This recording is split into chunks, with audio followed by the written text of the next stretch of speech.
നമസ്കാരം.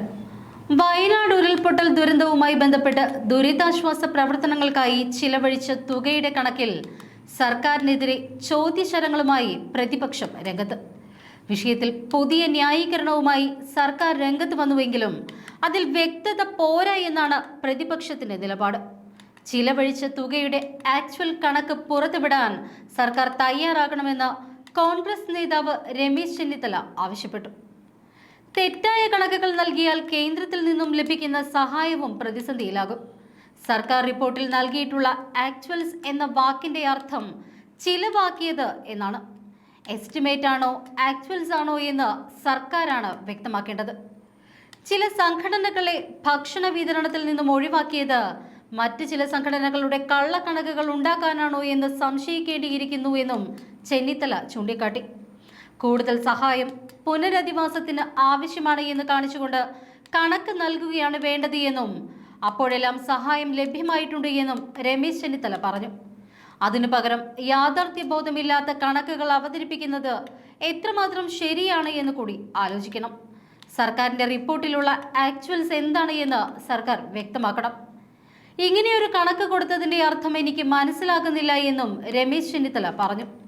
വയനാട് ഉരുൾപൊട്ടൽ ദുരന്തവുമായി ബന്ധപ്പെട്ട രക്ഷാപ്രവർത്തനത്തിനും മറ്റുമായി പ്രതീക്ഷിക്കുന്ന ചെലവ് അഥവാ എസ്റ്റിമേറ്റ് സംബന്ധിച്ച് സർക്കാർ സമർപ്പിച്ച സത്യവാങ്മൂലം പുതിയ വിവാദങ്ങൾക്ക് തിരികൊളുത്തുകയായിരുന്നു.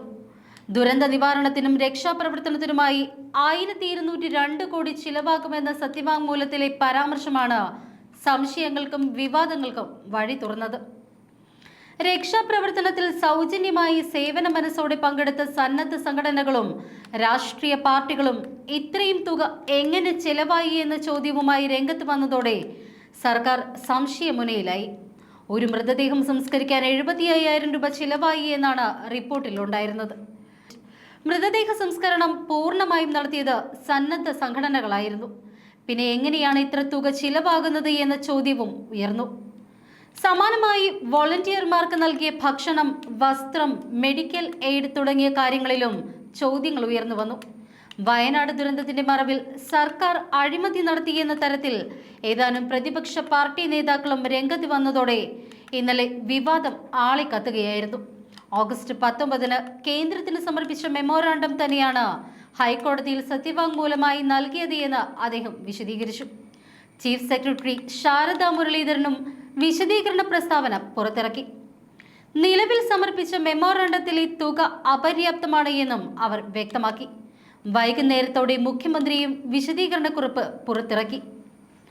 ഉരുൾപൊട്ടൽ ദുരന്തമുണ്ടായ വയനാട്ടിലെ നാശനഷ്ടവും രക്ഷാപ്രവർത്തനവുമായി ബന്ധപ്പെട്ട് 1202 കോടി രൂപയുടെ ചിലവാണ് പ്രതീക്ഷിക്കുന്നത് എന്ന് സർക്കാർ ഹൈക്കോടതിയിൽ വ്യക്തമാക്കുകയായിരുന്നു.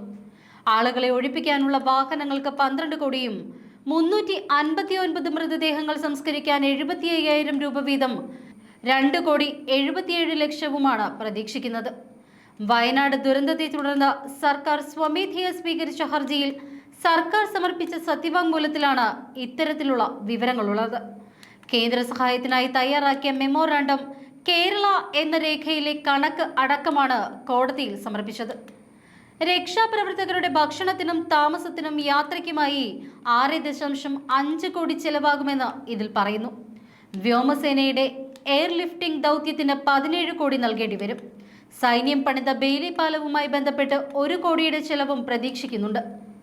അതേസമയം മരിച്ചവരുടെ ആശ്രിതർക്ക് 14.36 കോടിയും പരിക്കേറ്റ 300-ലധികം പേർക്കായി 17.5 കോടിയും ഉപജീവന സഹായത്തിന് 14 കോടിയും വേണ്ടിവരുമെന്നാണ് ദുരന്ത നിവാരണ അതോറിറ്റിയുടെ കണക്കിൽ പറയുന്നത്.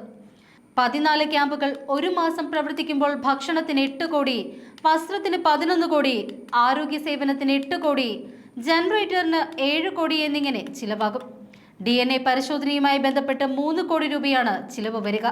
2010 പേർ വീടുകളിലേക്ക് മടങ്ങുന്നതുവരെ 3 മാസത്തേക്ക് ദിവസേന 300 രൂപ വീതം ചിലവ് വരുന്നത് 5.43 കോടിയാണ്.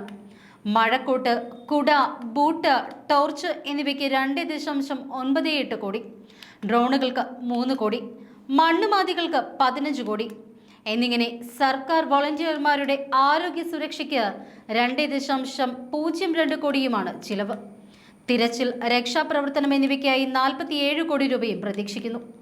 കൃഷി, മൃഗസംരക്ഷണ നഷ്ടപരിഹാരമായി 297 കോടി, വീട് പുനർനിർമ്മാണത്തിന് 250 കോടി, സർക്കാരിനുണ്ടായ സ്വത്ത് നഷ്ടത്തിന് പരിഹാരം 56 കോടി, ടൂറിസം നഷ്ടപരിഹാരത്തിന് 50 കോടി, ഭൂമി പുനരുദ്ധാരണത്തിന് 36 കോടി, താൽക്കാലിക ക്യാമ്പുകൾ 34 കോടി, 3 സ്കൂളുകളുടെ പുനരുദ്ധാരണത്തിന് 18 കോടി, വൈദ്യുതി പുനഃസ്ഥാപനത്തിന് 14 കോടി, വെള്ളക്കെട്ട് നിവാരണത്തിന് 3 കോടി എന്നിങ്ങനെയാണ് ചിലവ് പ്രതീക്ഷിക്കുന്നത്.